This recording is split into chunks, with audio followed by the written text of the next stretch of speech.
يا أبا عبد الله يا أبا عبد الله.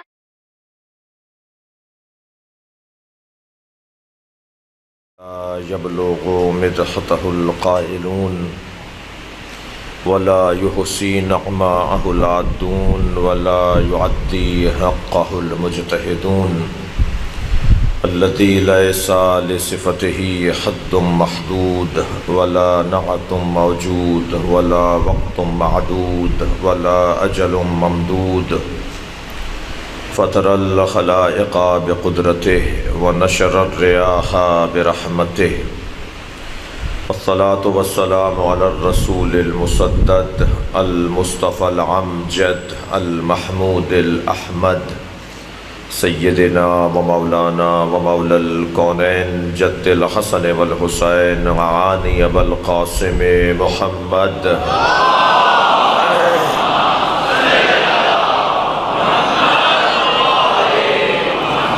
وآله الطيبين الطاهرين المعصومين الذين قال الله إنما يريد الله ليذهب عنكم الرجس أهل البيت ويطهركم تطهيرا.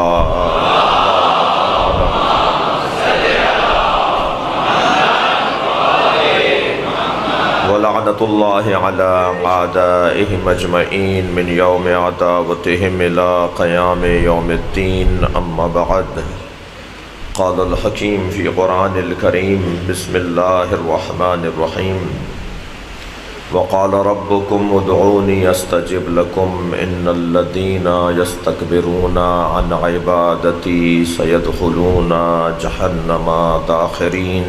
صلوات.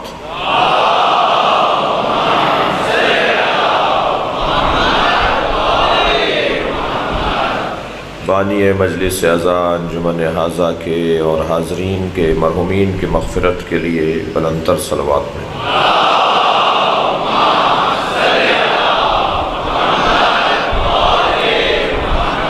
یہ ہمارے جو رینجرز کے اہلکار اور پولیس کے اہلکار اور اسکاؤٹس کے جوان خدمت انجام دے رہے ہیں، ان کے مرحومین کی مغفرت کے لیے ایک صلوات پڑھیں.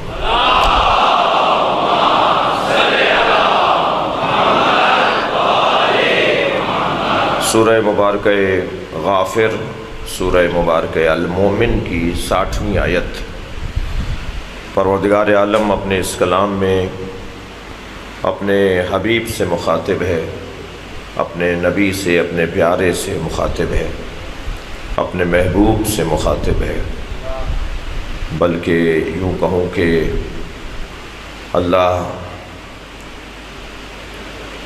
اپنے معشوق سے مخاطب ہے. البتہ یہ طے کرنا مشکل ہے کہ معشوق اللہ ہے یا مصطفیٰ معشوق ہے. اللہ عاشق مصطفیٰ ہے یا نبی عاشق الہی ہے. اس بحث میں جاتے ہوئے ایک جملہ کہوں کہ جب یہ احمد ہوتے ہیں تو عاشق ہوتے ہیں، جب محمد ہوتے ہیں تو معشوق ہوتے ہیں. ایسا لگتا ہے جیسے عاشق اور معشوق کی گفتگو ہو، جسے قرآن کہا جاتا ہے. مکمل قرآن پیار بھرے لہجے میں، محبت بھرے الفاظ میں ایک ایک اداؤں کو اللہ قرآن میں نبی کی دیکھ رہا ہے. کملی اوڑھ کر آ جائیں تو کملی اوڑھنا اللہ کو اچھا لگتا ہے. سارے بندوں سے اللہ کہتا ہے کہ بستر چھوڑ کر مصلی پر آ جاؤ. اپنے نبی سے کہتا ہے کبھی بستر پہ بھی چلے جایا کرو.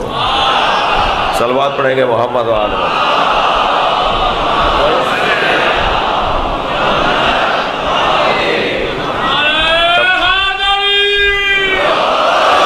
تمام تر کمالات کا مجموعہ مصطفیٰ سرکار کی ذات کو بنایا، اور وہ جو مخلوق اول ہو، جو خلق اول ہو، جو عقل کل ہو، جو نور مصطفیٰ نور الہی ہو، اس نور کا ٹکڑا کیا تو علی بنایا. ایک نور کو ایک حصے میں محمد رکھا، دوسرے حصے میں علی رکھا. انا و علی من نور واحد، میں اور علی ایک نور واحد سے ہیں. یعنی علی علی ہیں، نبی نبی ہیں، مگر دونوں کی حقیقت نور ہے. اور دو حصوں میں بانٹ کر بتایا جو بٹ جائے وہ اللہ نہیں ہوتا. جو حصوں میں تقسیم ہو جائے، جو اجزاء میں تبدیل ہو جائے، وہ اللہ نہیں ہوتا. لہٰذا ایک نبی کی ذات اور ایک علی کی ذات. یہ کمال اور عظمت مصطفیٰ ہے کہ جس کا بیان ایک علیحدہ سجا کر پیش کرنے کی ضرورت ہے، اور ہوتا ہے ایسا، اس پر بیان ہوتا ہے. اس آیہ کریمہ میں اللہ نے اپنے حبیب سے خطاب کیا، وقال ربکم، تمہارا رب کہہ رہا ہے تم سے، کہا تمہارے رب نے، وقال ربکم، تمہارے رب نے کہا، ادعونی استجب لکم، مجھے پکارو میں تمہیں جواب دوں گا.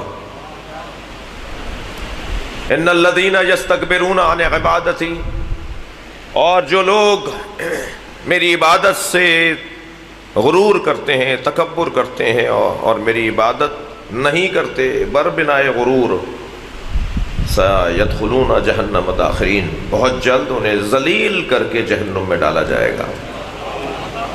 عزیزان گرامی، دعا ایام سجادیہ ہے.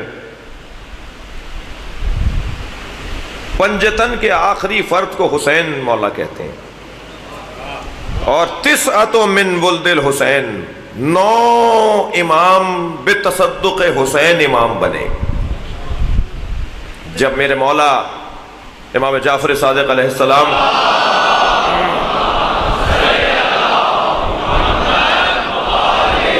امام حسین کی زیارت کے لیے کربلا تشریف لائے تو آپ نے حدود کربلا پر سواری چھوڑ دی. سواری سے اتر آئے، امام اترے تو پورا قافلہ سواریوں سے اتر آیا اور پیدل قبر حسینی کی طرف جانے لگے. پہنچے ہیں، قبر کے قریب جا کر گھٹنے ٹیک دیے، اور جیسے کوئی بچہ اپنی ماں سے لپٹ رہا ہو، اس انداز سے قبر امام حسین سے لپٹ رہے ہیں. زیارت کے بعد ایک چاہنے والے نے سوال کیا، مولا آپ بھی امام ہیں اور حسین بھی امام ہیں. اس کے ذہن میں یہ تھا کہ جب دونوں امام ہیں تو یہ ادب احترام آپ کا حسین کے لیے ایسا لگتا ہے جیسے حسین آپ سے افضل ہوں. تو بلا فاصلہ فوراً میرے مولا نے جواب دیا، ہمیں امامت بتصدق حسین ملی ہے. تسعۃ من ولد الحسین، پنجتن 5ویں ہستی ہے امام حسین کی، اور پھر نبی فرماتے ہیں 9 حسین کے بیٹے میرے جانشین ہوں گے. امام حسین کے ساتھ 9 کی تعداد کو جوڑ دیا گیا. پنجتن تک تو جملہ محسوس کریں گے، پنجتن تک تو قرآن کی آیات، احادیث بہت روشن واضح، کسی طرح کا کوئی مسلمان فرقوں میں اختلاف نہیں ہے. جی آیات نازل ہوئی ہیں ان کی شان میں، پورے سورے نازل ہوئے ان کی شان میں. اب پنجتن کے بعد جو نظام امامت کا آغاز ہے وہ ہے امام سجاد سے. دقت چاہوں گا جو میں کہنے جا رہا ہوں. پنجتن کے بعد آغاز امامت اور سلسلہ امامت کی پہلی کڑی وہ امام سجاد ہے. اب اس امام اول کو یا اولاد حسین میں پہلے امام کو اس درجے کی امامت اللہ عطا کرے گا کہ وہ جو دلائل اللہ نے پنجتن کے لیے قرار دیے یہ خود اپنی زبان سے ثابت کرے. میں لفظ بہتر کر کے کہتا ہوں کہ پنجتن کی عصمت اور امامت پر قرآن کی آیات دلیل ہیں، زین العابدین کی امامت پر صحیفہ سجادیہ دلیل. لاؤ ایسا لا کر دکھاؤ ایسا کلام.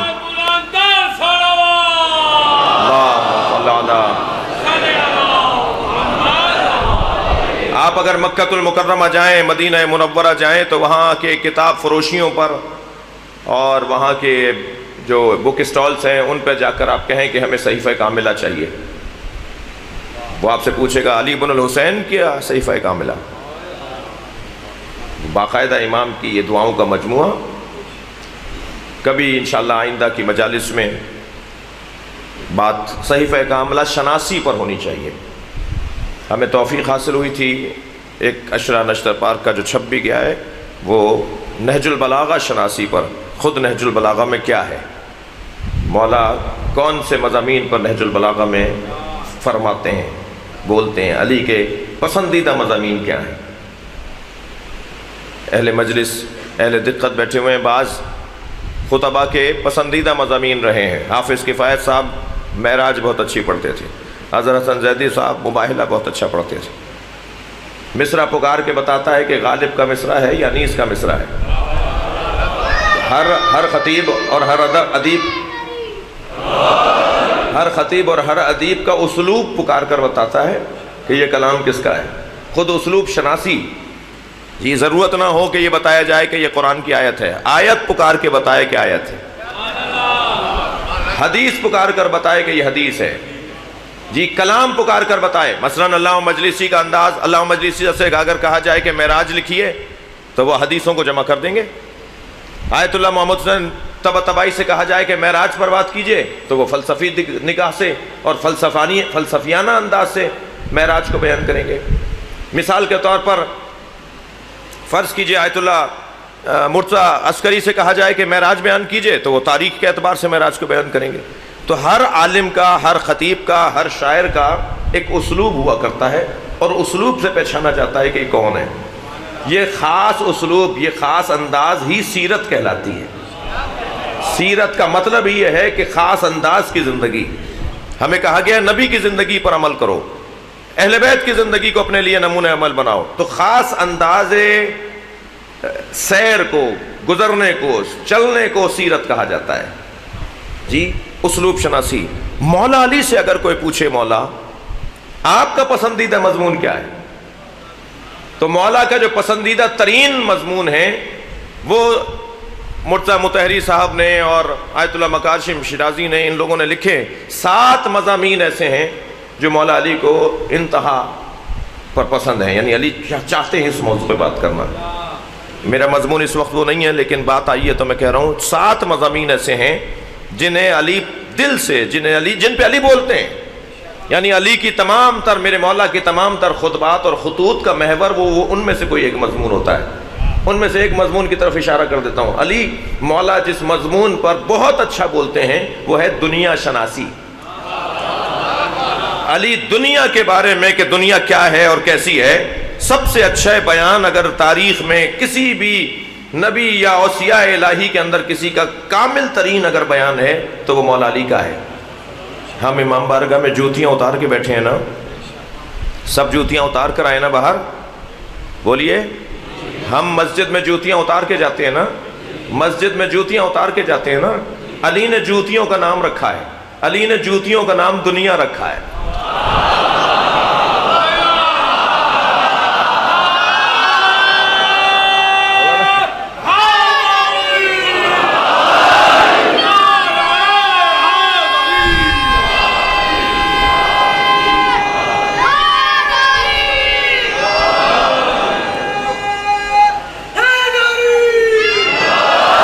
جب ہم امام بارگاہ یا مسجد میں آتے ہیں تو اپنی دنیا چھوڑ کر آتے ہیں۔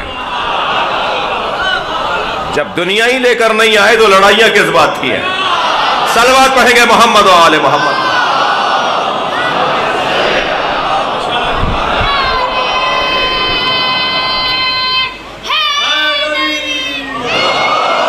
بے بند لگا رہے ہیں، بند لگا رہے ہیں، ٹانکا لگا رہے ہیں میرے مولا اپنی جوتیوں میں۔ حضرت ابن عباس نے کہا مولا شام کے حاکم کو کچھ دن حاکم رہنے دیجئے، حکومت مضبوط ہو جائے تب ہٹا دیجئے گا۔ ایک مرتبہ سر سے لے کر پیر تک ابن عباس کو دیکھ کر کہا ابن عباس ان جوتیوں کی قیمت کتنی ہے؟ اچھا ان کا سوال کچھ ہے، مولا کا جواب کچھ اور ہے، مگر ہمیشہ جواب مکمل سننے کے لیے صبر ہونا چاہیے۔ تو حضرت نے فرمایا جوتیوں کی قیمت کیا ہے؟ تو ابن عباس نے وہ جواب دیا جو علی چاہتے تھے، مولا ان جوتیوں کو کوئی نہیں خریدے گا، اس کی قیمت ہی نہیں رہی، ورنہ جبریل جانتے ہیں کہ اس کی قیمت کیا ہے۔ مگر ابن عباس نے تو وہی جواب دیا جو علی چاہتے تھے، صحیح جواب دیا۔ فرمانے لگے جن جوتیوں کی قیمت تمہارے نزدیک کچھ نہیں ہے، تمہاری دنیا سے زیادہ قیمتی ہیں، اس سے زیادہ اور کیا ذلیل کرے گا علی۔ اور جب دنیا کو میرے مولا ذلیل کر دیں تو پھر اہل دنیا اپنی خیر منائیں۔ صلوات پڑھیں گے محمد و آل محمد پر۔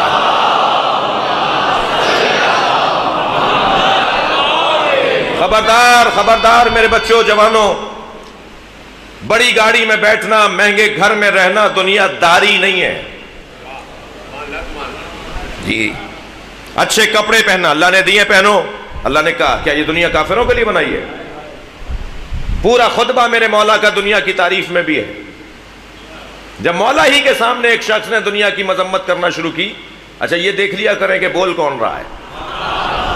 بعض لوگ اپنے منہ سے ہٹ کر بات کر رہے ہوتے ہیں، ان کی زبان سے وہ لفظ اچھا ہی نہیں لگے گا۔ بعض لوگ ایسے وہ بول رہے ہوتے ہیں جنہیں بولنا ہی نہیں چاہیے۔ اور میں تو بعض دوستوں سے کہتا ہوں کہ ہمیشہ کچھ کرنا خدمت نہیں ہے، کبھی کچھ نہ کرنا بھی خدمت ہے۔ بہت سے لوگوں کی تو خدمت یہ ہے کہ وہ ہم پر کرم کریں اور کچھ نہ کریں۔ صلوات پڑھیں ذرا محمد و آل محمد۔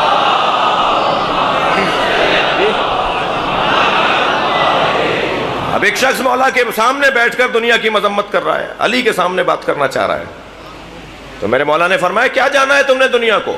جملہ سنے مولا کا، جو علی دنیا کے خلاف اتنا بولتے ہیں، جو دنیا کی مذمت میں بات کرتے ہیں، بکری کے چھینک سے زیادہ کری ہے، کوڑ کے مریض کے ہاتھ میں سور کی ہڈی ہو تو تمہیں کیسا لگے گا؟ مجھے اتنی نفرت ہے اس دنیا سے۔ یہ الفاظ میرے مولا کے، جی جوتیوں سے بھی زیادہ قیمتی، میری جوتیاں قیمتی ہیں، تمہاری دنیا کی کوئی قیمت ہی نہیں ہے۔ الدنیا غری غیری، جا کسی اور کو بہکا۔ علی نے تجھے 3 طلاقیں دے دی ہیں، تجھے حق رجوع بھی نہیں ہے۔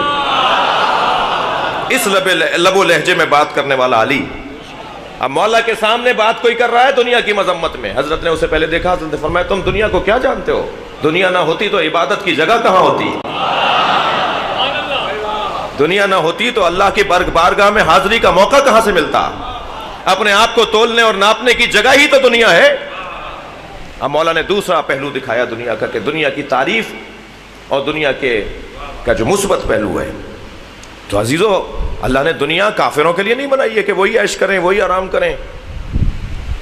پیسہ ہے، دولت ہے، گھر بار، گاڑی بنگلہ اچھا رکھیے، مگر یاد رہے کہ مکان بڑا رکھنا دنیا داری نہیں ہے۔ بڑے مکان میں رہ کر جھگی والوں کو ذلیل سمجھنا یہ دنیا داری ہے۔ بڑی گاڑی میں بیٹھنا گناہ نہیں ہے اور دنیا داری نہیں ہے، مگر پیدل چلنے والے کو انسان نہ سمجھنا یہ دنیا داری ہے۔ اس کو احترام دو، اس کا خیال کرو، اس کو بھی انسان مانو، اس کی بھی تعظیم کرو۔ دل چھوٹا نہ کرے وہ تمہاری وجہ سے۔ تم جا رہے تھے، تمہاری گاڑی میں جگہ تھی، تم نے اپنے عزیز کو کھڑے دیکھا، بٹھا کیوں نہیں لیا؟ روڈ پہ چلتے ہو تو کیا تم ہی مالک ہو اس کراچی کے، اس پاکستان کے، کہ تم ہی چلو گے دوسرا کوئی چلے گا ہی نہیں؟ نہیں عزیزان گرامی، یہ ہے دنیا، یہ ہے دنیا داری کے جس کے لیے ائمہ اہل بیت خاص طور پہ مولا علی اس کی مذمت کرتے ہیں۔ جملہ ہدیہ کر رہا ہوں، سننے بیٹھے ہیں اس لیے جملہ کہہ رہا ہوں۔ اللہ نے دنیا مومن کے لیے بنائی ہے، مومن کو دنیا کے لیے نہیں بنایا۔ یہ ساری کائنات اس کے لیے بنائی ہے، مگر اسے ان کے لیے نہیں بنایا۔ بس یہی تفریق اور یہی تمیز انسان کو اپنے ذہن میں بٹھانی ہے۔ اور ہر ایک کی دنیا علیحدہ ہے۔ وہ جو ارب پتی انسان ہے نا، اس کی دنیا علیحدہ ہے، اور جو ٹھیلا لگا کر آتا ہے اور ٹماٹر بیچ کے گھر رات کو پہنچتا ہے، اس کی دنیا علیحدہ ہے۔ ہر ایک کی دنیا کے حساب سے اس کا امتحان ہے۔ جی، کوئی یہ نہ سمجھے کہ میں اگر مزدوری کرتا ہوں تو میں کون سا دنیا دار ہو سکتا ہوں۔ یہ اپنے زاویے میں، دائرے میں رہ کر دنیا دار ہو سکتا ہے، لیکن ہمیں دنیا سے نفرت اور دنیا کو اپنے اوپر غالب نہ آنے دینے کا جو جذبہ عطا کیا ہے وہ انہوں نے، بھائی کیسے سمجھیں، کیا سمجھیں؟ کہا دیکھو جن لوگوں نے دنیا سے خوب نمٹ کے دکھایا، خوب 2 ہاتھ آمنا سامنا مقابلہ کر کے دکھایا، ان سے دوستی کرو، تمہیں بھی آ جائے گا کہ کیسے دنیا سے سامنا کیا جاتا ہے۔ ان کی زندگیوں پہ غور کرو۔ لہذا عزیزو، آیہ کریمہ دعا کے بارے میں، مانگو، ادعونی، مجھ سے پوچھو، مجھ سے مانگو، مجھے بولو، مجھ سے بات کرو۔ کہاں جا رہے ہو مجھے چھوڑ کر؟ کس سے مانگنے جا رہے ہو مجھے چھوڑ کر؟ اس دعا کے مضمون میں آگے جا کے کبھی بات ہو کہ امام سجاد کی امامت پر دلیل ہے صحیفہ کاملہ، کسی اور میں جرأت نہیں ہے یہ الفاظ بولنے کی، قابلیت نہیں ہے ان الفاظ کو استعمال کرنے کی، جس انداز سے میرے مولا بولتے ہیں۔ آئندہ کبھی صحیفہ کاملہ شناسی پر بات ہو جی کل کے مضمون سے آج کے مضمون کو جوڑوں گا، اور وہ یہ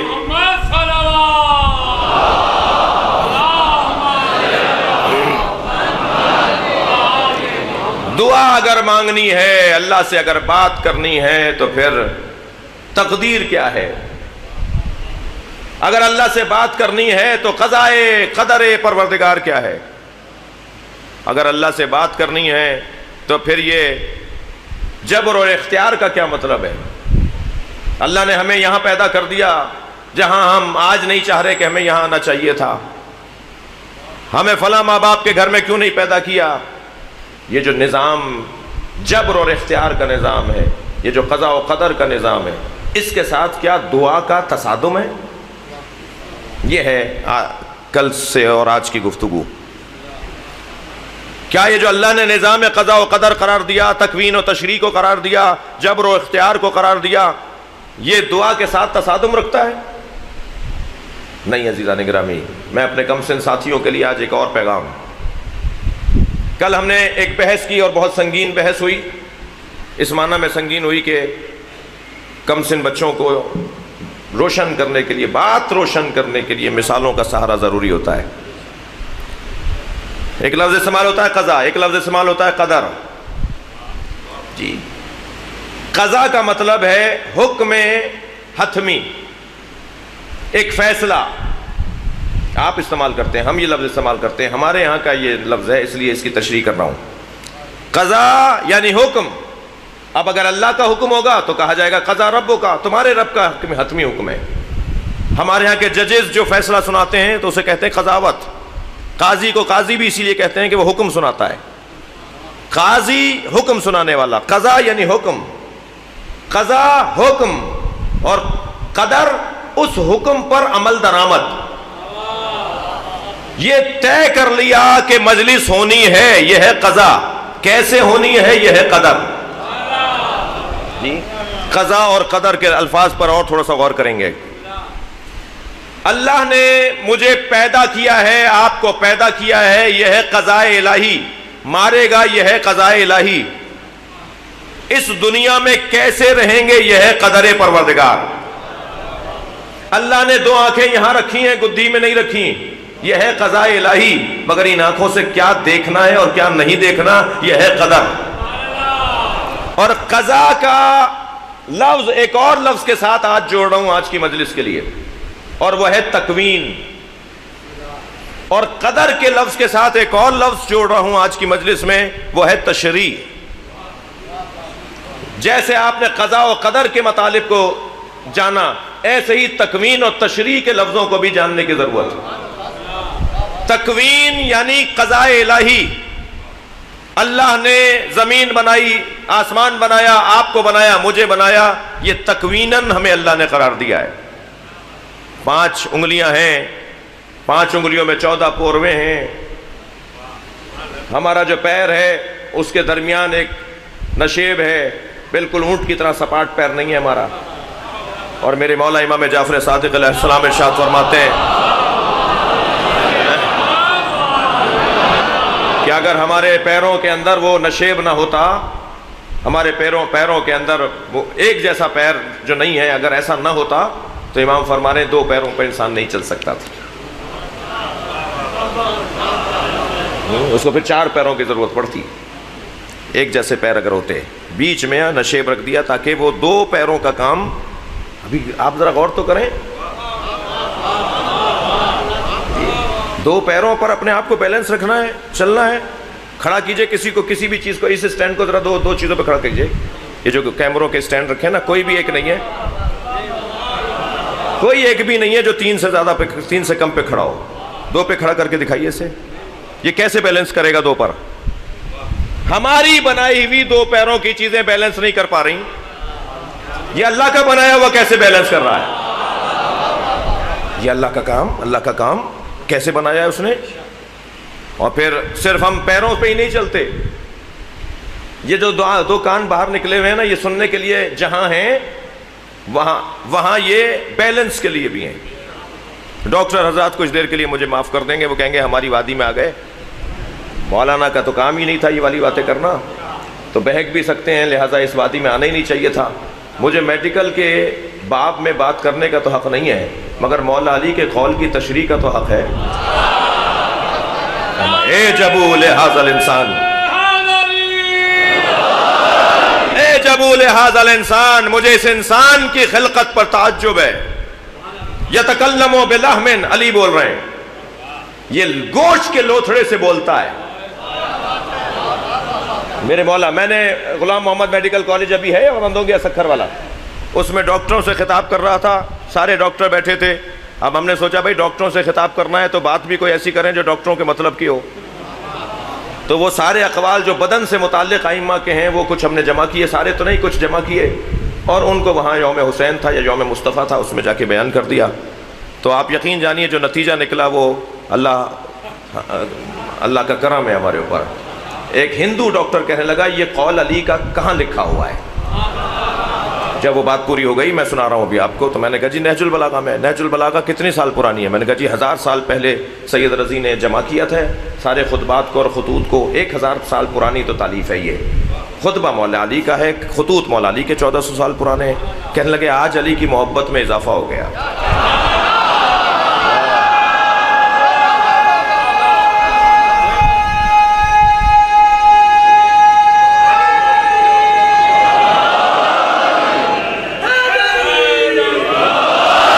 یتکلموا بلحم، یہ گوشت کے لوتھڑے سے بولتا ہے۔ ینظروا بشحم، یہ چربی سے دیکھتا ہے۔ یسمعوا بعظم، یہ ہڈیوں سے سنتا ہے۔ یتنفسوا بخرم، اور یہ سوراخوں سے سونگھتا ہے۔ جی چربی سے دیکھتا ہے، یہ ہماری آنکھ میں جو چربی ہے سفید اور اس کے بیچ میں ایک سمسم کی بال کی طرح اور اس میں ایک ڈاٹ، کیا انسان اس چربی سے دیکھتا ہے جو سفید نظر آ رہی ہے؟ جی اگر یہ کہہ دیا ہوتا مولا نے تو یہ کون سے بات ایسی بات کی ہے جو نئی بات ہو؟ علی نے فرمایا چربی سے دیکھتا ہے۔ انسان کی یہ ڈاٹ ہے، اس کے پیچھے بھی کوئی چربی ہے۔ میرے مولا فرما رہے ہڈیوں سے سنتا ہے۔ ہم اس کان سے نہیں سنتے جو بظاہری کان ہمارے نظر آ رہے ہیں، بلکہ اس کے اندر 3 ہڈیاں ہیں جو آپس میں بجتی ہیں تو ہم سنتے ہیں۔ جی میں نے ایک عیسائی مسیحی جب نہج البلاغہ پہ کام کر رہا تھا تو ایک مسیحی کا مقالہ پڑھا جو اس نے مولا نے جو باڈی سے متعلق فرمان ارشاد فرمائے ہیں انہیں جمع کر کے اس نے ایک مقالہ لکھا ہے۔ اس میں کہتا ہے کہ علی کا کلام پڑھنے کے بعد اندازہ ہوتا ہے یہ ساری کائنات یا اس نے بنائی ہے یا اس کے سامنے بنی ہے۔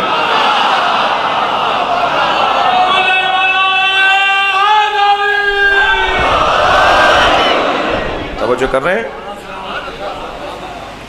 یہ بدن کے اوپر بات ہو رہی ہے۔ اللہ نے یہ 2 آنکھیں یہاں رکھی ہیں، گدی میں نہیں رکھی۔ اللہ نے 2 پیروں والا ہمیں بنایا ہے، 3 پیروں والا نہیں بنایا۔ اللہ نے ہاتھ ایسے بنائے ہیں، کان ایسے بنائے ہیں، یہ اللہ کا بنایا۔ یہ اللہ نے ہمیں بنایا ہے، یہ کیسے چلیں گے، کیسے چلایا جائے گا، انہیں کیسے رکھا جائے گا، یہ ہمارے اختیار میں ہے۔ عزیزان گرامی، تکوین اور تشریح۔ یہ بچہ پوچھتا ہے مجھے فلاں ماں باپ کے گھر میں کیوں پیدا کیا؟ یہ کیوں کیسے، یہ جو جذبہ ہے کیوں اور کیسے کا بڑا محسوس کریں۔ میں جملہ کہہ رہا ہوں، یہ جو سوالات کی بھرمار ہے، گھروں میں ماں باپ پریشان ہو جاتے ہیں بعض اوقات، ہمارے بچے نے ناک میں دم کیا ہوا ہے، یہ کیوں، ویسے کیا، ایسے کیوں، ایسے کیوں نہیں، ایسے کیوں ہوا، ایسے کیوں نہیں ہوا، یہ کیوں کرتے ہیں ہم، وہ کیوں نہیں کرتے ہم۔ یہ جو سوالات پہ سوالات ہیں، ہم سے اگر کوئی یہ کہنا، میں ان سے مخاطب ہوں جو یہ کہتے ہیں کہ اللہ نے ہمیں شیعہ ماں باپ کے گھر میں پیدا کیا، ہمارا کون سا کمال؟ اللہ نے میرے دوست کو سنی ماں باپ کے گھر میں پیدا کر دیا، اس کا کون سا کمال؟ اللہ نے فلاں کو ہندو ماں باپ کے گھر میں پیدا کر دیا، اس کی کون سی برائی؟ تو یہ تو اللہ نے کیا ہے، ہمارا کون سا کمال ہے؟ میں انہیں جواب دے رہا ہوں، عزیزان گرامی، نہیں، تکویناً اللہ نے سب کو مسلمان پیدا کیا ہے۔ دنیا میں ہندو کا بچہ بھی کافر اور ہندو پیدا نہیں ہوتا، اور اس ہندو بچے کا باپ بھی جو آج ہندو ہے وہ مسلمان پیدا ہوا تھا۔ اللہ نے سب کو مسلمان بنایا ہے۔ انسان کے علاوہ جتنے بھی مسلمان ہیں، وہ چاند ہو، وہ سورج ہو، وہ ہوائیں ہو، وہ زمین ہو، وہ آسمان ہو، یہ سب کے سب مجبور مسلمان ہیں، اور انسان مختار مسلمان ہے۔ اس کے اختیار نے اسے ہندو بنا دیا اور یہودی بنا دیا۔ سورج اتنا پکا مسلمان ہے کہ ایک لمحے کے لیے بھی دیر نہیں کرتا نکلنے میں، اتنا پکا مسلمان ہے کہ ایک لمحے کی دیر نہیں لگاتا ڈوبنے میں، یہ اتنا پکا مسلمان ہے۔ یہ درخت اتنے پکے مسلمان ہیں کہ جو گٹری دبائیں گے اسی کا درخت نکلے گا۔ یہ پکے مسلمان، سچے مسلمان۔ اب یہ جو ساری مخلوق مسلمان ہے اور انسان جو مسلمان ہے، اس میں کیا فرق ہے؟ بس ہمارا بچہ جب لڑکی 9 سال کی اور لڑکا 15 سال کا ہونے لگتا ہے تو یہ ہندو کے گھر کا بچہ بھی ایسا ہی ہے، یہ شیعہ کے گھر کا بچہ بھی ایسا ہی ہے، یہ سنی کے گھر کا بچہ بھی ایسا ہی ہے کہ جب 9 سال کی لڑکی اور 15 سال کا لڑکا ہوتا ہے تو اس کے ذہن میں کیوں اور کیسے کی ایک یلغار، یہ کیوں، یہ کیسے، یہ ویسے، یہ کیوں ہوا، یہ کیوں نہیں ہوا، یہ جو کیوں کیوں کیوں کیوں ہے، یہ تکوین سے تشریح کا سفر ہے۔ اب یہ تکوین جو اللہ نے اسے مسلمان بنایا تھا، یہ اب سمجھ رہا ہے خود کے کیوں مسلمان بنایا تھا۔ لہذا معصوم ارشاد فرماتے ہیں یحودانہ اور ینصرانہ، یہ ماں باپ ہیں جو یہودی اور نصرانی اور ہندو بنا دیتے ہیں، ورنہ یہ بچہ تو مسلمان پیدا ہوا تھا۔ اب یہ تکوین سے تشریح کا سفر جو ہے نا، قضا سے قدر کا سفر، کیسے رہنا ہے تمہیں، کیسے زندگی گزارنی ہے، یہ میرا اور آپ کا اختیار ہے۔ لہذا جب اللہ نے مجھے اختیار عطا کیا ہے تو کون ہوتا ہے جو یہ کہہ کے روک دے کہ مجلس میں نہ جانا، وہاں تمہارا دماغ خراب کر دیا جائے گا۔ صلوات پڑھے ذرا محمد و آل محمد۔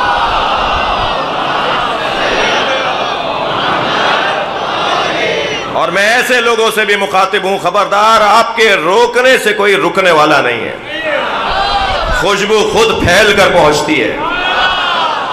میرا اور آپ کا کام یہ ہے، میں عزاداروں سے اور شیعوں سے کہہ رہا ہوں اور خطبہ اور ذاکرین سے عرض کر رہا ہوں، بانیان سے گزارش کر رہا ہوں، میرا اور آپ کا کام ہے عظمت اہل بیت کو بیان کرنا۔ لوگ میرے معصوم فرماتے ہیں خود کھچے آئیں گے، تمہارا کام ہے تم ہمارے محاسن کو بیان کرو، ہماری خوبیوں کو بیان کرو، پھر مجال ہے کہ کوئی رکے اور وہ ہماری طرف راغب نہ ہو۔ میں نے کل کی مجلس میں شاید کہا ہو کہ ہم نے اہل بیت کا پیغام پہنچایا ہی نہیں ہے، اہتمام نہیں ہوا، انتظام نہیں ہوا، صحیح طرح سے ہم تشریح نہیں کر پائے بہت ساری باتوں کی۔ وہ جو تکویناً اللہ نے ہمیں مسلمان بنایا تھا، اب تشریعاً مسلمان ہونے کا انتظام اللہ نے خود ہمارے وجود میں رکھا ہے۔ عزیزان گرامی، آدم علیہ السلام کو اللہ نے خلق کیا، یہ تکوین ہے۔ درخت کے طرف جائیں یا نہ جائیں یہ تشریح ہے، توجہ چاہوں گا۔ اور حضرت آدم کو جب روکا تو صرف آدم کو نہیں روکا تھا کہ درخت کے قریب نہ جانا، بلکہ حضرت حوا کو بھی ساتھ میں روکا تھا۔ لا تقربا، تثنیہ کا صیغہ، لا تقربا ہذہ الشجرہ، اس درخت کے قریب تم دونوں نہیں جانا۔ تو دونوں گئے نا، تو پھر ناراضگی حضرت آدم سے کیوں ہے؟ جب گئے دونوں تھے تو دونوں کو اللہ کہتا، فعصیٰ آدم کے ساتھ حوا بھی کہتا کہ آدم اور حوا نے نافرمانی کی ہے اور بات کو نہیں مانا۔ یہ جو اللہ نے حضرت آدم اور حوا کو روکا اور صرف حضرت آدم گئے، اور حضرت آدم بھی گئے، حوا بھی گئی، اور حضرت آدم کو اللہ کہہ رہا ہے کہ تم نے ایسا کیا، اور حضرت حوا کا ذکر نہیں کر رہا اللہ قرآن میں کہ وہ بھی گئیں تو وہ بھی تھیں۔ کیوں؟ قاعدہ لیجئے گا، قانون لیجئے گا، شریعت میں نبی اور امت ایک حکم میں ہوتے ہیں۔ جو حکم نماز پڑھنے کا امت کو ہے وہی نماز پڑھنے کا نبی کو بھی ہے۔ یہ تو کمال نبوت اور مقام عظمت مصطفیٰ ہے کہ نماز تو امت کے ساتھ پڑھیں گے، مگر امت پہ 17 رکعت واجب ہے، ہم نماز شب بھی خود پہ واجب کریں گے۔ لیکن نماز میں ایسا نہیں ہوگا کہ امت کو تو کہا جائے کہ آپ نماز پڑھیں اور نبی کو کہا جائے کہ تمہیں نماز پڑھنے کی ضرورت نہیں ہے۔ جی، حکم الہی میں، اوامر میں توجہ چاہوں گا، نبی اور امت برابر ہیں۔ حضرت حوا ہے امت، حضرت آدم ہے نبی، دونوں برابر تھے، تو پھر دونوں سے اللہ نے کیوں نہیں کہا کہ تم دونوں کیوں چلے گئے؟ عزیزان گرامی، ایک حکم ہوتا ہے حکم مولوی، ایک حکم ہوتا ہے حکم ارشادی۔ ایک حکم ہوتا ہے حکم مولوی، مولوی نہیں مولوی، مولوی کہتا تو کہتے سر کسی مولانا کی بات ہو رہی ہے. حکم مولوی یعنی مولا کا حکم، جی اولی الامر کا حکم، اللہ کا حکم. حکم مولوی ایک حکم ہوتا ہے مولوی حکم، ایک حکم ہوتا ہے ارشادی حکم. جی ارشادی حکم ہوتا ہے اشارہ، رہنمائی، مشورہ، وہ ارشادی حکم ہوتا ہے. خود سوچو سمجھو، یہ ارشادی حکم ہے. حکم مولوی یہ کرو بس. یہ جو حضرت آدم اور حوا کو روکا گیا تھا یہ حکم مولوی ہوتا تو معصیت اور گناہ ہوتا. یہ حکم مولوی نہیں تھا، حکم ارشادی ہے. میں دلیل دینے جا رہا ہوں. ڈاکٹر صاحب کے پاس گئے، نسخہ لکھا یہ دوائیاں کھائیں گے آپ، اور اس کے بعد ٹھنڈا پانی نہیں پئیں گے. اب یہ گھر آئے، دوائیاں تو کھائیں مگر ٹھنڈے انگور کھا لیے، ٹھنڈا سیب کھا لیا، آئس کریم کھا لی، اور بیمار پڑ گئے اور ٹھیک نہیں ہوئے. ڈاکٹر کے پاس پہنچے، ڈاکٹر صاحب 3 دن ہو گئے بیماری نہیں جا رہی. تو کہا تم نے دوا لی تھی؟ کہا دوا لی تھی. کہا اور کیا کیا تھا؟ کہنے کچھ نہیں، آپ نے کہا تھا ٹھنڈا پانی نہیں پینا. تو کہا کچھ اور کیا؟ کہنے ہاں آئس کریم کھا لی تھی. تو کیا کہے گا ڈاکٹر؟ ڈاکٹر کہے گا نا تمہیں سمجھ میں نہیں آتا، جب ہم نے کہا تھا ٹھنڈا پانی نہ پینا تو جتنی ٹھنڈی چیزیں ہیں ان سے روکا تھا ہم نے.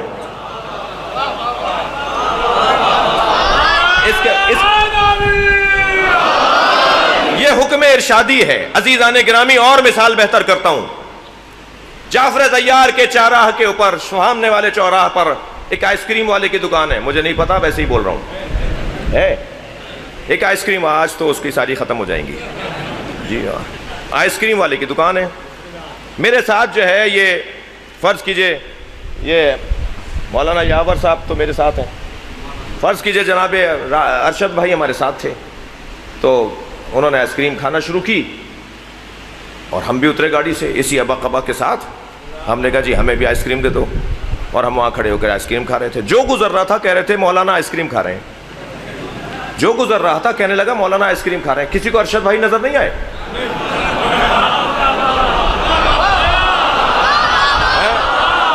سب مجھے کیوں کہہ رہے ہیں کہ میں آئس کریم کھا رہا ہوں؟ وہاں تو راجہ بھی کھا رہا تھا اور ارشد بھائی بھی کھا رہے تھے، توقیر بھائی بھی کھا رہے تھے، اور مجھے کہا جا رہا ہے مولانا آئس کریم کھا رہے ہیں. تو اس کا مطلب یہ ہوا کہ آئس کریم کھانا حرام نہیں ہے، یہاں شایان شان نہیں ہے.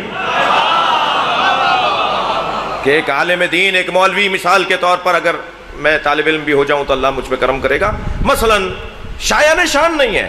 اب حضرت آدم کو بھی روکا اور حضرت حوا کو بھی روکا، مگر آدم تمہارے شایان شان نہیں تھا. حرام کام تو تم نے نہیں کیا. صلوات پڑھیں گے محمد و آل محمد.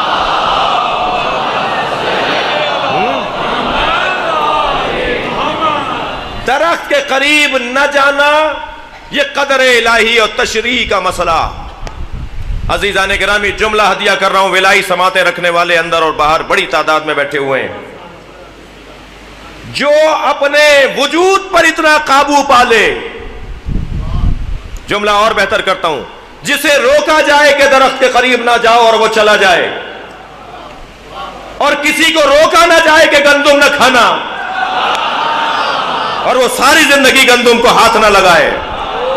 اور جب پوچھنے والے نے پوچھا یا علی انت افضل ام آدم، یا علی آپ افضل ہیں یا آدم، میرے مولا نے ایک مرتبہ اس کے چہرے کو دیکھ کر فرمایا تزکیۃ الناس علی السنتہم قبیح، اپنے منہ سے اپنی تعریف کرنا قبیح ہے، لیکن وَأَمَّا بِنِعْمَتِ رَبِّكَ فَحَدِّثْ، اللہ نے کہا ہے کہ جو میں نعمتیں دوں ان کو دہرایا کرو.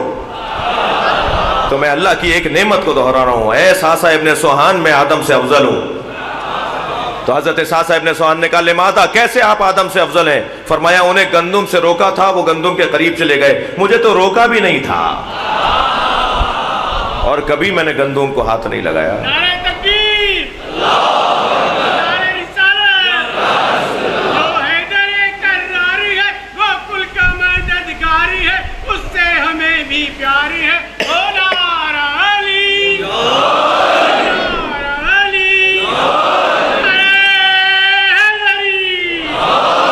اور وہ وجود اتنا اپنے وجود پر، وہ وجود اپنے وجود پر اتنا تسلط رکھتا ہو کہ جب چاہے سو جائے، جب چاہے جاگ جائے. عزیزان گرامی، بستر مصطفیٰ پہ سونا بھی اپنے اوپر قابو رکھنے کی دلیل ہے، اور سینے سے اترنا بھی اپنے اوپر قابو رکھنے کی دلیل ہے۔ اللہ اکبر۔ یہ تکوین، قضا، قدر اور تشریح، اللہ نے ہمیں بنایا ہے اپنی پسند سے، اللہ نے ہمارے علاوہ جنہیں بنایا ہے اپنی پسند سے بنایا ہے، مگر ہمارے اور تمام مخلوقات کے درمیان یہ فرق ہے کہ انہیں بنا کر ان سے بالاتر مخلوق کی خدمت میں رکھ دیا۔ پتھروں کو بنایا اور پتھر سے افضل مخلوق کی خدمت میں رکھ دیا، پودوں کی خدمت میں رکھ دیا۔ پودے اب اس سے نکلیں گے، پودوں کی خدمت میں ہے یہ زمین، فصلوں کی خدمت میں ہے یہ زمین، اس زمین کو، اس پتھر کو پودوں کی خدمت میں رکھ دیا۔ پودوں کو خلق کیا، اسے اس سے بہتر مخلوق کی خدمت میں رکھ دیا، اسے جانوروں کی خدمت میں دے دیا۔ جانوروں کو خلق کیا، اسے بہتر مخلوق کے حوالے کر دیا، اسے انسان کے حوالے کر دیا۔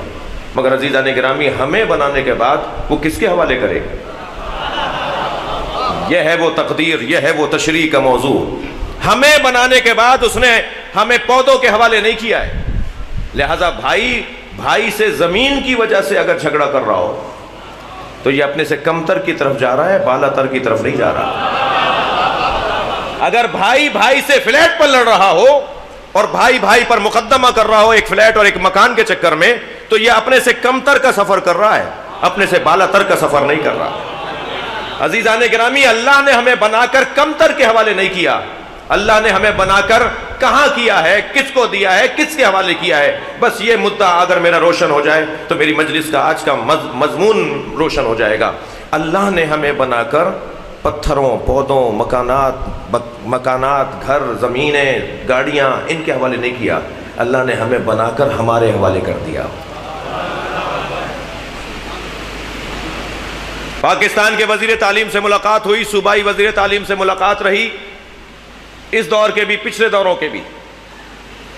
ان سے جو باتیں ہم کرتے ہیں ان میں سے ایک بات ہم یہ ضرور کرتے ہیں کہ پاکستان میں چیٹنگ کا مسئلہ، نقل کا مسئلہ یہ ختم ہو جائے گا، مسئلہ حل ہو جائے گا ایک طریقے سے، اور وہ طریقہ کیا ہے؟ Open book test. یہ بچے چھپا کر لا رہے ہیں نا کہ وہاں دیکھیں گے اور پھر لکھ دیں گے، آپ وہی کتاب پکڑا دیجئے انہیں کہ جس کتاب سے پیپر بنائے، لو کتاب لے لو، لکھو۔ ہاں، اس کے اندر پھر ماہرین تعلیم بھی اس درجے کے ہوں کہ جو ایسے پیپر بنا سکیں کہ جس کتاب سے پیپر بنائے اسی کتاب کو کھول کے سامنے رکھ دیا۔ یہ آج بعض ترقی یافتہ ممالک میں اوپن بک ٹیسٹ کا تصور ہے، تصور نہیں، عمل ہے جی، رٹے کا کام نہیں ہے۔ سمجھو، لکھو، خود سمجھو، اس کو لکھو۔ اس سوال کو اسی سے بنایا گیا ہے جی۔ یہ جو اوپن بک ٹیسٹ کا کارنامہ نظام تعلیم کرتا ہوا نظر آ رہا ہے، یہ کوئی کارنامہ نہیں ہے ان کا۔ دقت چاہوں گا، کل کا بچہ اسکول روتے پیٹتے جاتا تھا، میں نے کل کا بچہ کہہ کے آج کے بزرگوں اس کا خیال رکھا ہے۔ کل کا بچہ اسکول روتے پیٹتے جاتا تھا اور آج کا بچہ اسکول نہ جائے تو روتا ہے۔ کیا بچہ بدل گیا؟ ہاں، اسکول میں طریقے بدل گئے۔ کل وہ سلیٹ، وہ دوات، معلوم مجھے دوات ٹوٹ گئی، سارا کپڑے خراب ہو گئے اور بہانہ اچھا ہے کہ جی کپڑے صحیح نہیں تھے، یونیفارم نہیں تھا۔ آج جدید، کل کا بچہ کیوں روتے پیٹتا جاتا؟ اس کے مزاج کے مطابق اسکول نہیں تھا۔ آج نظام تعلیم والے کہہ رہے ہیں کہ جی ہمارا کارنامہ ہے، ہم نے بچے کے مزاج کے مطابق۔ بچے کا مزاج کیا ہے؟ لعب و لہو، کھیل کود۔ یہ تفریح میں پڑھ لے گا تو تفریح کا نظام بنا دو تاکہ بچہ پڑھ لے۔ تب انہوں نے کیا کیا؟ ایک ٹوکری میں الف بے پے تے سے ان کی بلاک ڈال دیے، ان کی کارٹون ڈال دیے، بھر دیے، اور دیوار پہ ایک چارٹ لگا دیا، الف کے بعد بے، بے کے بعد پے، جڑی ہوئی تصویریں لگا دی۔ بچوں سے کہا اس میں ڈھونڈو اور یہاں جوڑو اسے دیکھ دیکھ کے۔ اب بچے سمجھ رہے ہیں کہ ہم کھیل رہے ہیں، بلکہ ان کے ساتھ دھوکہ ہو رہا ہے۔ وہ سمجھ رہے ہیں ہم کھیل رہے ہیں اور انہیں پڑھایا جا رہا ہے کہ یہ الف بے کو جوڑ رہے ہیں وہ۔ اب وہاں دیکھتے جاتے ہیں، ادھر سے نکال کے ٹوکری میں سے انہیں جوڑتے چلے جاتے ہیں۔ کھیل میں انہیں حروف تہجی یاد ہو گئے۔ کہنے لگے بھی بڑا جدید نظام تعلیم ہے، ہم نے بچوں کے مزاج کے مطابق نظام تعلیم بنایا ہے۔ میں کہتا ہوں آپ نے کوئی کارنامہ نہیں کیا، یہ نظام تعلیم تو اللہ نے بہت پہلے بنایا ہے. قرآن مجید میں آیات کو رکھا ہے, اہل بیت کی تصویروں کو رکھا ہے.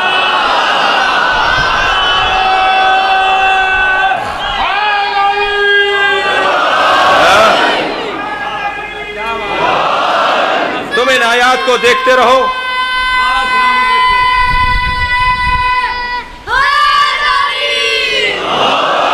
اور اہل بیت کی تصویروں کو جوڑ جوڑ کر اپنی آیات قرآنی کو سمجھتے رہو.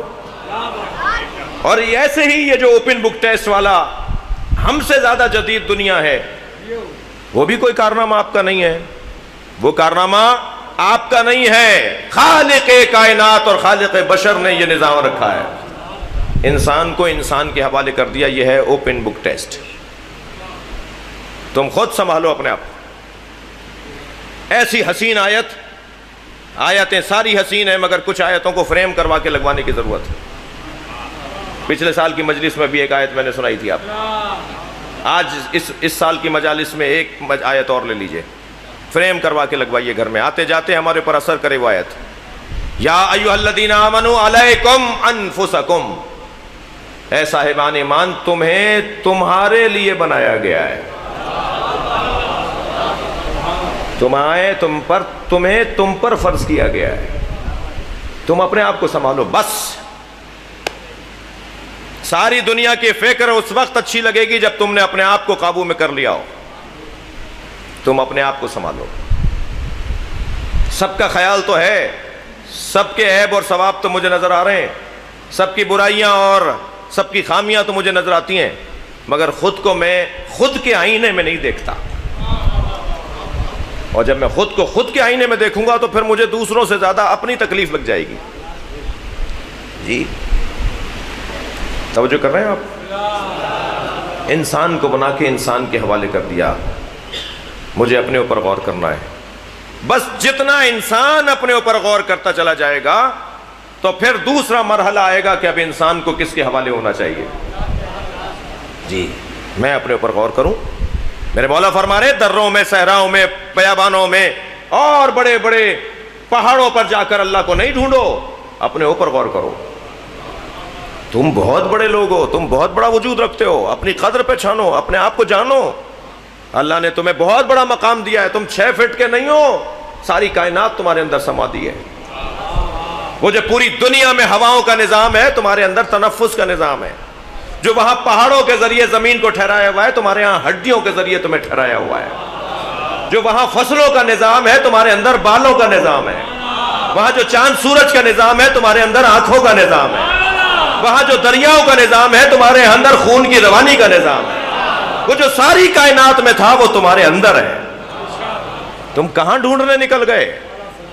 تم اپنے آپ کو دیکھ لو بس. اور عزیزو جوانوں کا مجمع میری مجلس میں میرے لیے افتخار ہے, میری عزت ہے کہ جوان تعداد میں زیادہ ہیں. جوان کی ایک خاص کیفیت ہوتی ہے, وہ ہے حسن بینی.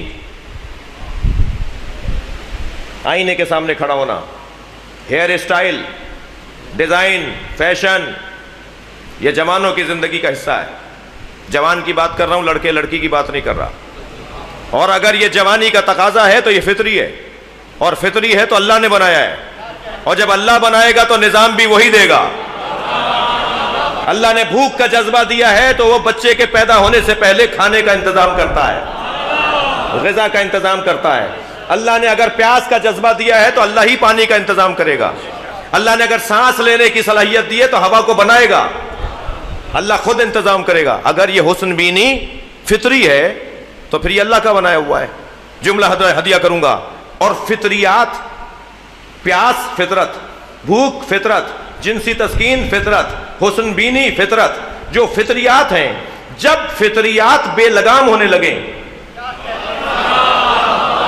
بڑی بڑی عنایت آپ کی توجہات کا شکر گزار ہوں. پیاس فطرت ہے, یہ فطرت اگر بے لگام ہونے لگے تو پھر یہ ہر چیز پینے کو تیار ہو جاتا ہے. بھوک فطرت ہے, اگر یہ فطرت بے لگام ہونے لگے تو یہ ہر چیز کھانے لگتا ہے. جنسی تسکین فطرت ہے, اگر یہ فطرت بے لگام ہو جائے تو یہ ہر اس چیز کو دیکھتا ہے جسے نہیں دیکھنا. اگر یہ ساری فطریات ہیں اور فطریات بے لگام ہونے لگے، جملہ ہدیہ کروں گا، فطریات کی بے لگامی کو بچانے کے لیے، فطریات کی بے لگامی کو لگام دینے کا نام شریعت ہے۔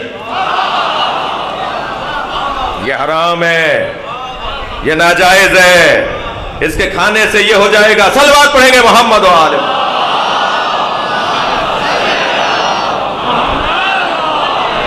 بھائی اگر تھکے نہیں بیٹھے تو مجھے ایک منزل اور آگے آنے دیجئے۔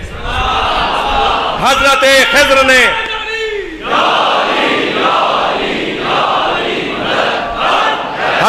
خضر نے حضرت موسیٰ کے ساتھ ایک جوان کو قتل کر دیا، کشتی میں سوراخ کر دیا، گرتی ہوئی دیوار کو بنا دیا۔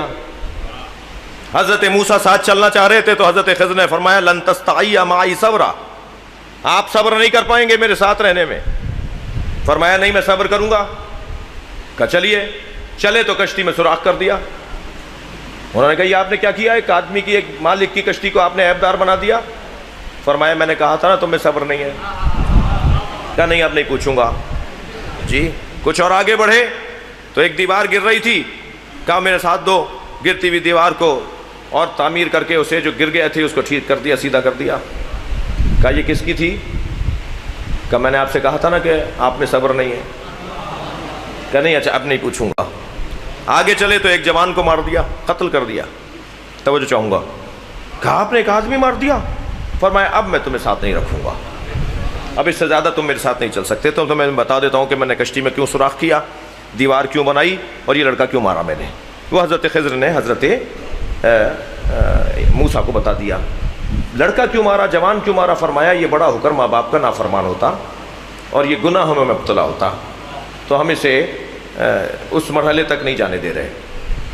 میرا سوال یہ ہے کہ اس کا یہ مطلب تو کم سے کم ہے نا، ایک جلوہ قرآن نے دکھا کر ہمیں بتا دیا کہ اگر کسی کی زندگی میں گناہ آنے والے ہوتے ہیں تو یہ کہ اللہ کا کرم ہوتا ہے کہ کسی بیماری کی وجہ سے اور کسی موت کی وجہ سے گناہ سے بچا لیتا ہے۔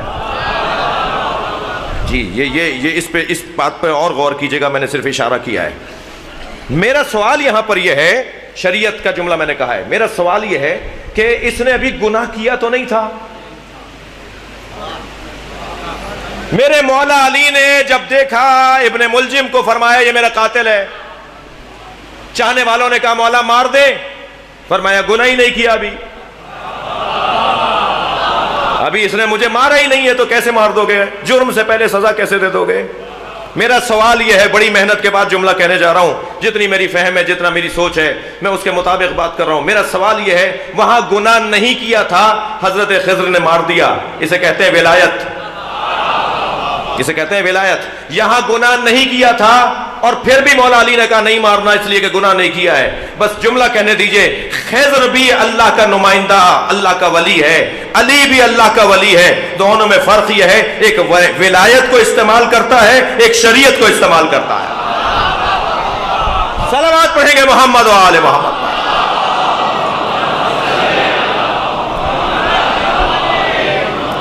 غور فرمایا آپ نے؟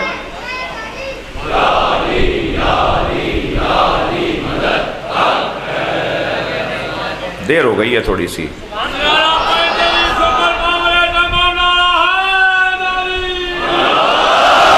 بس عزیزان گرامی، میں بھی اس نیت کے ساتھ، ایک نیت میری یہ بھی ہے کہ جتنا مولا کا ذکر کروں گا اتنا ہماری جو خاص حاجات ہیں اللہ اس پہ ہمارے اوپر کرم کرے گا، اور اس کے اثر ہیں، اس کے اثرات ہیں، اور یہ ذکر تو ہم سے نہیں چھٹے گا، یہ ذکر تو اور بڑھے گا، تھوڑا سا اور معلومات بڑھنے دیجئے، یہ رستوں کی رکاوٹوں کو جی اگر متحمل ہو تو جملہ کہوں، جب کاروان اولیاء چلتا ہے تو سگان راہ ویسے ہی بھونکنے لگتے ہیں۔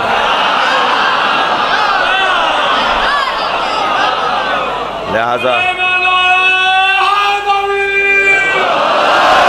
اپنے سفر کو جاری رکھیے، اپنے کاروان کو جاری رکھنا ہے، مڑ کے دیکھنا نہیں ہے، آگے بڑھنا ہے۔ شمسی بھائی بیٹھے ہوئے ہیں، قومیات کی شخصیات بیٹھی ہوئی ہیں، منور بھائی، موسیٰ بھائی اور شخصیات تشریف فرمائیں۔ 2 سال پہلے جب کراچی میں بے گناہ بے خطا فلانا فلانا نعرہ لگا، وہاں سے شروع ہوا ہے کام.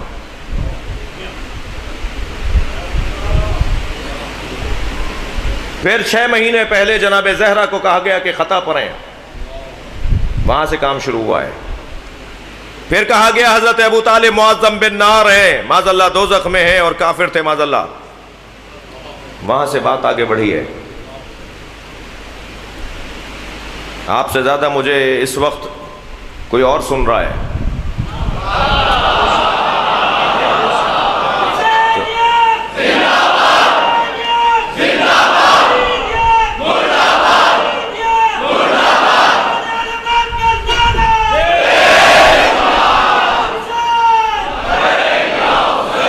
لبیک، باہر والے بھی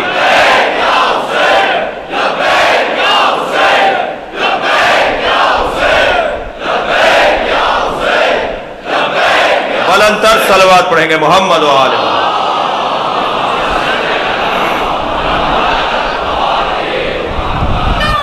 محمد.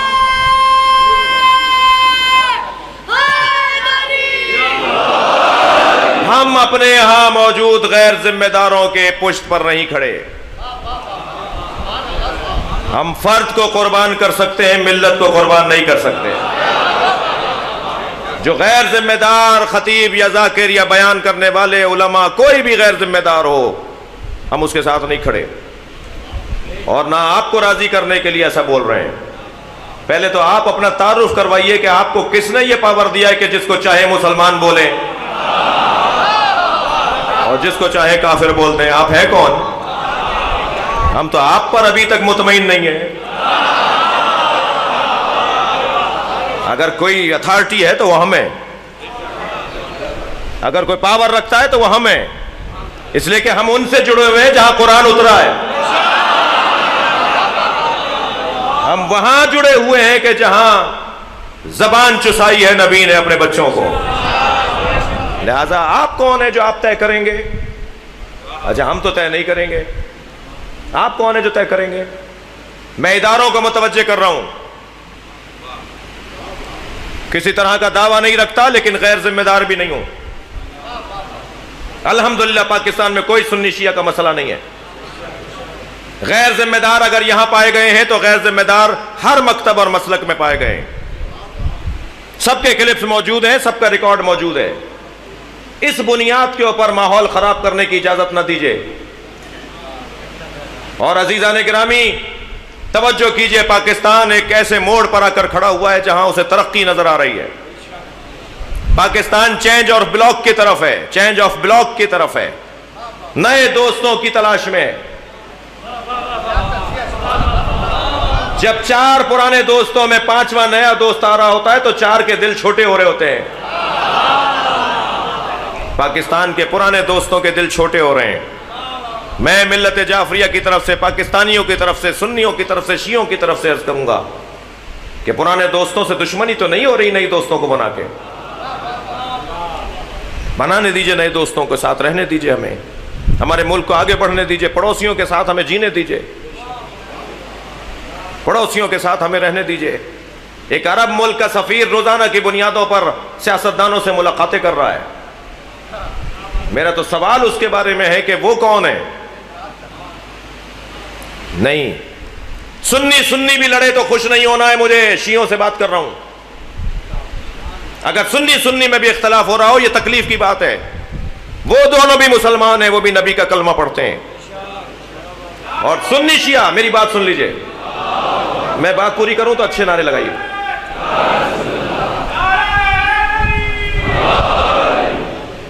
میں بات پوری کروں تو افتخار دوبارہ لگانا نعرے، تمہارا دل چھوٹا نہیں ہو جائے. جی توجہ ہے. سنی کے لڑتا ہوا دیکھنا بھی ہمیں اچھا نہیں لگے گا. ہم نہیں پسند کرتے کہ سنی میں لڑائی ہو. واللہ میں شرعی قسم ممبر حسینی پر بیٹھ کے کھا رہا ہوں، کسی کو راضی کرنا بھی میرا مطلب نہیں ہے. جب سنی میں اختلاف ہو رہا ہوتا ہے مجھے تکلیف ہو رہی ہوتی ہے، اس لیے کہ اس کا اثر پاکستان کے اور شہریوں پہ بھی جائے گا. ہندو بھی پھر پریشان ہوگا، عیسائی بھی پھر پریشان ہوگا، شیعہ بھی پھر پریشان ہوگا. اختلاف، جھگڑا، لڑائی، تناؤ، کھچاؤ کسی کے حق میں اچھا نہیں ہے. لہذا اس وقت پاکستان کو غیر مستحکم بنانے کا کام ہو رہا ہے. میں اداروں سے مخاطب ہوں کہ سمجھیں سازشوں کو. اگر یہ قصہ آپ کے پاس، مجھے پتا ہے کہ اداروں کے لوگوں کے پاس یہ جا جا کے رو رہے ہیں، چیخ رہے ہیں، چلا رہے ہیں، فریادیں کر رہے ہیں اور ایسی ایسی اونچی اونچی آواز میں بات کر رہے ہیں کہ لوگوں کو متاثر کرنے والا لہجہ اپنا رہے ہیں. تو آپ کو بھی پتا ہونا چاہیے کہ اس ملک کے اندر حضرت ابو طالب کو بھی کافر کہا جاتا ہے. اس ملک کے اندر جناب زہرا کی توہین بھی ہوتی ہے. اس ملک میں یہ کہہ کر کے فلاں بے خطا تھا، کیا مطلب دے رہے ہو؟ کیا مولا علی خطا پر تھے؟ وہ مولا علی سے لڑا تھا، وہ بے خطا تھا، تو کیا مطلب ہے اس کا؟ بے گناہ تھا، بے خطا تھا، کیا مطلب ہے اس کا؟ اس ملک میں خدا کے واسطے میں آپ عزیزوں کے توسط سے پیغام دے رہا ہوں، یہودی آج بہت خوش ہوگا، صہیونی آج بہت خوش ہوگا، امریکہ لڈو بانٹے گا، اس لیے کہ پاکستان کا سنی لڑ رہا ہے شیعہ سے اور شیعہ لڑنے کی بات کر رہا ہے سنی سے. خدا کے واسطے سمجھیں اس مسئلے کو کہ مسئلہ کیا ہے. انہوں نے صحابہ کی توہین کی ہے، وہ کہے گا واہ واہ ماشاءاللہ. انہوں نے اہل بیت کی توہین کی ہے، وہ کہے گا ماشاءاللہ بڑا اچھا کام ہو گیا. ہندوستان میں جب تبرہ ایجیٹیشن ہوا، ظاہر ہے میں تو پڑھ رہا ہوں آپ کے سامنے، جب مقدمہ مسلمان جج کے پاس گیا، سنی کے پاس گیا، تو شیعوں نے کہا یہ سنی ہے، ہم اس کا فیصلہ نہیں مانیں گے. جب جج شیعہ رکھا گیا تو سنیوں نے کہا یہ تو شیعہ ہے، ہم اس کا فیصلہ نہیں مانیں گے. تو انہوں نے کہا بھی کیا کریں؟ کسی ہندو کو لے آؤ، مسلمانوں کے جھگڑے کا فیصلہ کرنے کے لیے کسی ہندو کو لے آؤ. تو وہ ہندو کو لے آئے. انہوں نے کہا جی ہندو یہ فلاں سے جڑے ہوئے لوگ ہیں، ان کے محلے میں فلاں. کہا کس کو لے کر آئیں؟ کہا عیسائی کو لے آؤ. تو عیسائی کو لے آئے. جب عیسائی کو لے کر آئے تو اس نے پوچھا تمہیں ان سے کیا شکایت ہے؟ کہا انہوں نے صحابہ کو برا کہا ہے. کہا تمہیں ان سے کیا شکایت ہے؟ کہا انہوں نے اہل بیت کو برا کہا ہے. کہنے لگے کہ کوئی بات نہیں، تم ان کو برا کہہ دو، تم ان کو برا کہہ دو. اس نے کہا کیا کہہ رہے ہو؟ کہنے لگے انہوں نے ان کو کہا ہے نا، تو تم ان کو کہہ دو. یہ آپ کا فیصلہ ایسے کریں گے؟ اللہ کرے میری بات گئی ہو. یہ کوئی اچھی بات نہیں ہو رہی. یہ طے ہے کہ علی علی ہے، یہ طے ہے کہ اہل بیت کی عظمت اہل بیت کی ہے، کوئی قابل مقایسہ نہیں ہے. میں نہیں کہہ رہا، میرے مولا علی کہہ گئے لا یقاس بعلی محمد احد من هذه الامہ. اس امت کے کسی فرد کو اہل بیت کے ساتھ مقایسہ نہ کرنا. کیف یسوی من جرت نعمتہم، وہ اہل بیت کے برابر کیسے ہو سکتے ہیں جو اہل بیت کے ٹکڑے کھاتے ہو.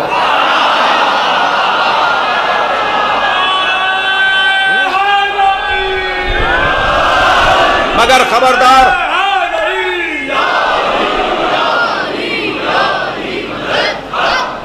ہم نے عملی طور پر ان لوگوں سے لا تعلقی، کوئی دوغلا پالیسی نہیں ہے. مفتی صاحب فرما رہے تھے کہ یہ میٹنگوں میں اتحاد کی بات کرتے ہیں، ممبر پہ جا کر کچھ اور کہتے ہیں. نہیں، کوئی ایسی بات نہیں ہے.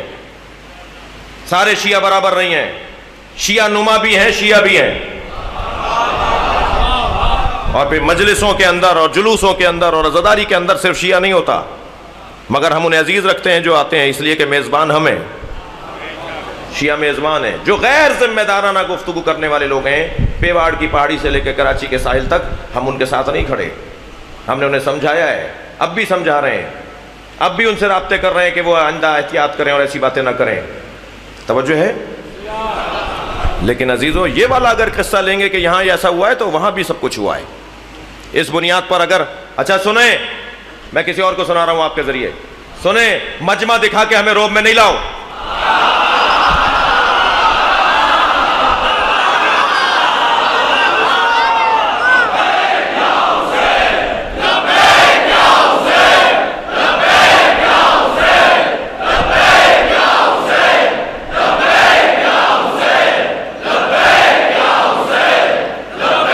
اور بلند بولیے.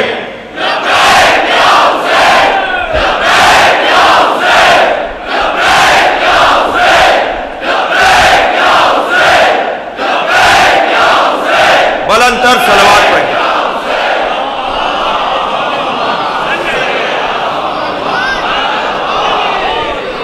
ہمیں پتہ ہے تم التجائیں کر کے، دعائیاں دے کے، واسطے دے دے کے مجمع کو لے کر آتے ہو.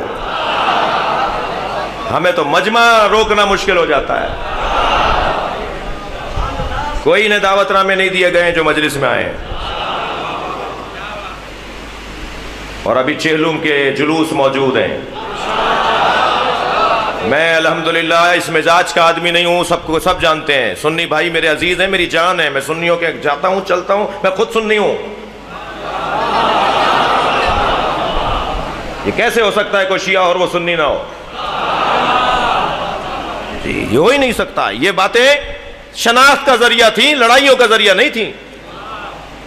یہ اللہ نے جو تقسیم کیا ہے اگر ہمیں قبیلوں میں، تو یہ شناخت کے لیے ہے، یہ لڑنے کے لیے نہیں تھا۔ سمجھائیں اداروں کے لوگ ان لوگوں کو، بے تنگ آمد بے جانگ آمد ہم اس سے زیادہ کس حد تک برداشت کریں گے؟ روزانہ کی بنیاد پر نامناسب باتیں ہو رہی ہیں، حد ہو گئی، بس ہے۔ ہم تمہارے کہنے سے پہلے اپنے ان ذاکرین سے ناراض تھے، ان خطبہ سے ناراض تھے، ان علماء سے ناراض تھے۔ یہ ذہن میں نہ لائیے گا کہ اگر کوئی امامہ پہنے ہوئے ہے تو ہم اس کے پیچھے کھڑے ہیں۔ جو پاکستان کا امن خراب کرے گا، جو لڑائی کی باتیں کرے گا، جو بھڑانے کی باتیں کرے گا، کوئی بھی ہو، خبردار پیکنگوں پہ نہ جائیے، ہولیوں کی بنیادوں پر فیصلے نہ کیجیے۔ کسی ذاکر کے پیچھے نہیں کھڑے تو کسی عالم کے پیچھے بھی نہیں کھڑے ہم۔ جی ہم تو آپ سے پہلے پریشان تھے، ہم نے اپنے لوگوں کی شکایتیں اور اپنے لوگوں کے لیے کٹہرے سجائے اور عدالتیں لگائیں کہ آ کے یہاں جواب دو تم نے یہ کیسے کہہ دیا۔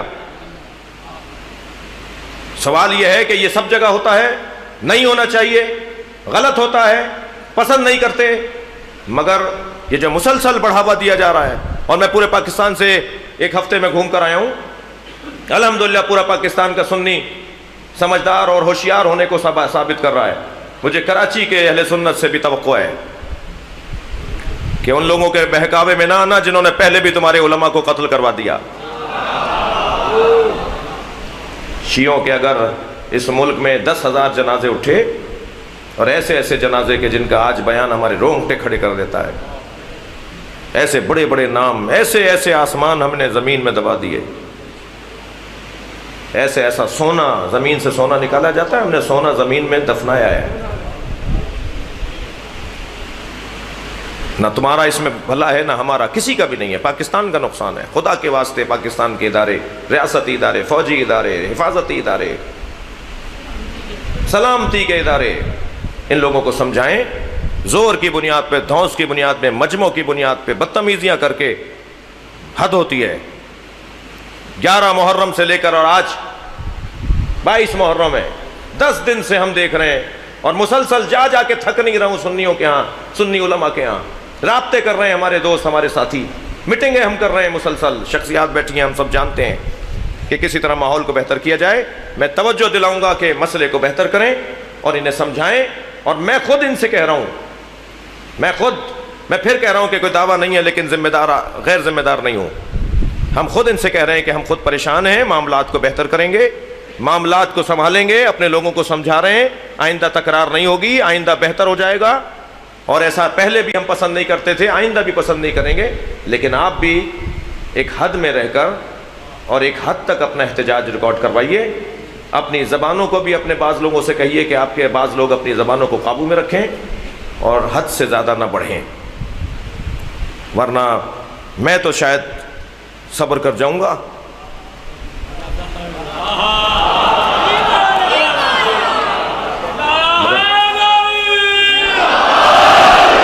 ہم نے لاشیں اٹھا کر، غم سہ کر، مجلس کر کے اور مصائب سن کر اور ماتم کر کے وقت گزارا ہے، اور یہی ہماری تشیع کی تاریخ ہے، یہی ہمارا ہنر ہے۔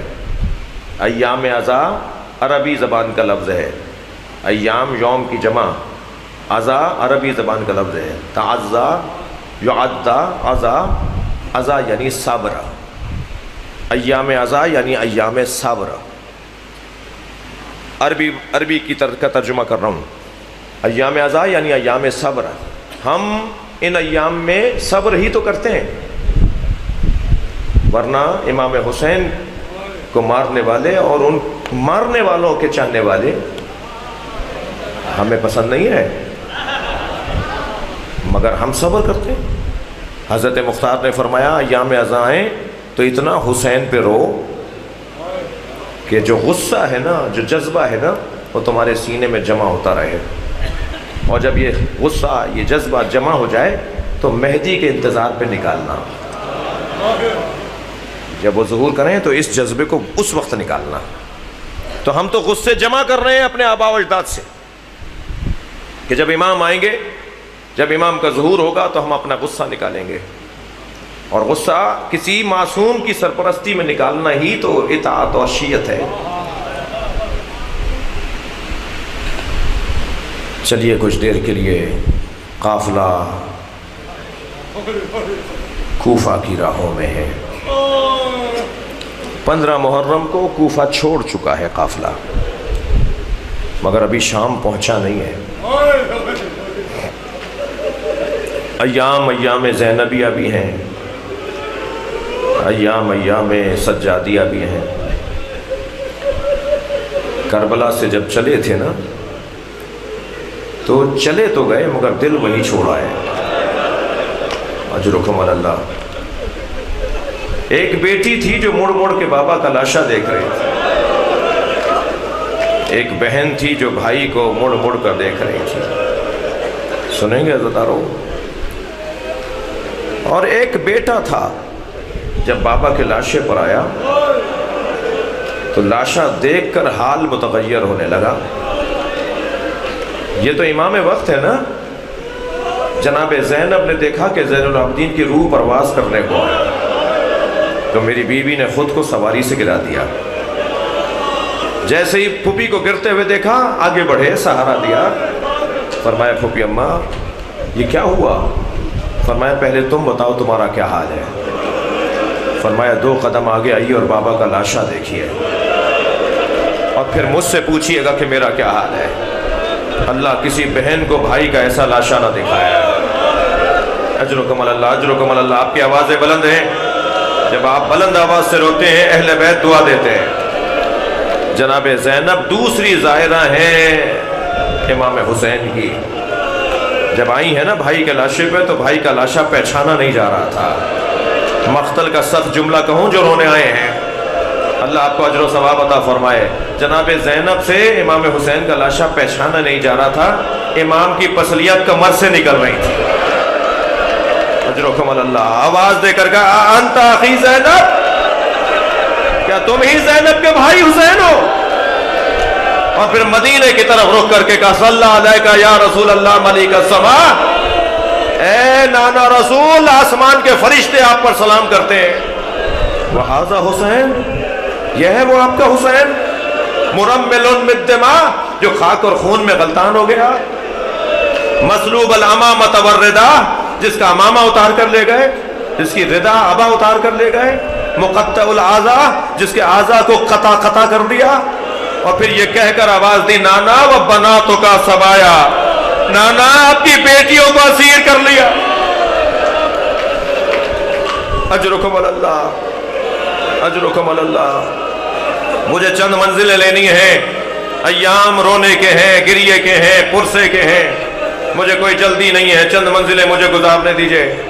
عزادارو آیت اللہ نظری منفرد نے یہ واقعہ لکھا ہے کہ ایک ظالم خیمے لوٹ رہے تھے تو لوٹنے آیا، اور اس نے لوٹتے ہوئے لوگوں سے مخاطب ہو کر کہا کہ تم نے تو سب لوٹ لیا، مجھے تو لوٹنے کو کچھ نہیں مل رہا۔ وہ کبھی اس خیمے میں جاتا تھا، کبھی ادھر جاتا تھا، اسے کچھ نہیں ملا۔ تو ایک لوٹنے والے سپاہی سے کہا کہ تم نے تو سب لوٹ لیا، مجھے کچھ نہیں ملا۔ تو اس نے کہا حسین کا لاشا لوٹا جا رہا ہے۔ اجرکم اللہ، اجرکم اللہ، اجرکم اللہ۔ آوازوں کو آزاد کریں گے۔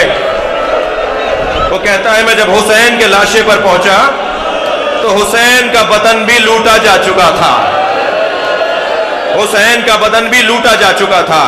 میں حسین کا بدن دیکھ کر جانے لگا تو میری نگاہ گئی کہ حسین نے ایک پھٹا ہوا کرتا پہنا ہوا ہے۔ میں نے غور سے دیکھا، وہ ظالم کہتا ہے میں نے غور سے دیکھا تو میں نے اپنے آپ سے کہا کہ اس کرتے کی تو کوئی قیمت نہیں ملے گی، پھٹا ہوا کرتا ہے، اس کی قیمت کیا ملے گی؟ تو ایک دم میری نگاہ گئی کہ حسین نے اس کرتے کو روکنے کے لیے